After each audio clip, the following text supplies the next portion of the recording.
Cortland Simmons with you back here on the CS Racing Report as we continue to cover the Super Saturday and Sunday events that are the major preps for the Breeders' Cup World Thoroughbred Championships. And the feature race on Super Sunday is the Zenyatta Stakes. Of course, the John Henry Turf Championship will also be held at Santa Anita along with the Oklahoma Derby, which we talked about previously. But the Zenyatta features ABEL TASMAN, who was last seen in a great battle with Elate out of the Bill Mott barn in the personal ensign at 1 1/8 at Saratoga.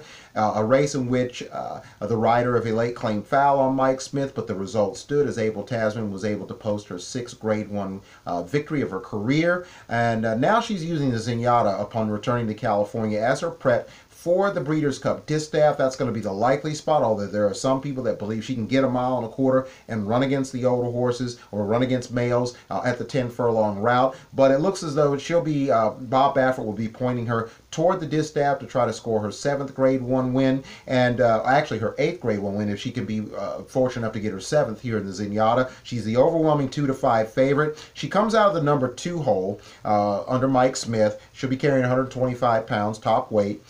Shenandoah Queen is 6-1. She'll be coming out of the 1 hole, and she had a very low 87 Beyer speed figure in the Tranquility Lake, and so a lot of people don't believe that puts her anywhere in the same ballpark, in the same area code as ABEL TASMAN. She'll be coming out of the number 1. She's 6-1 though off that Tranquility Lake score, and ABEL TASMAN is your 2-5 favorite. 105 Beyer speed figure in the personal ensign, so she's much the best horse on paper. La Force, out of the number 3 hole, is a horse that's 4-1.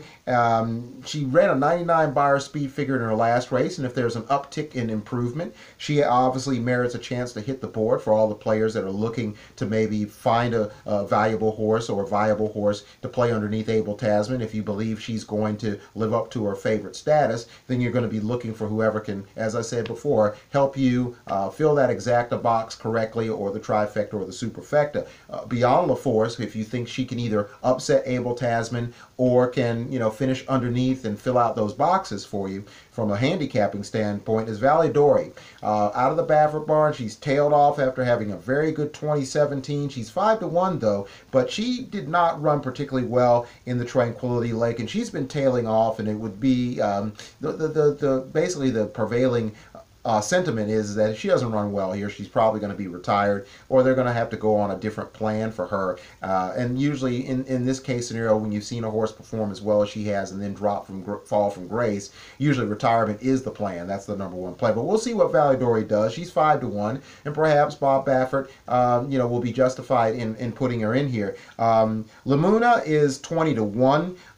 She won the Torrey Pines.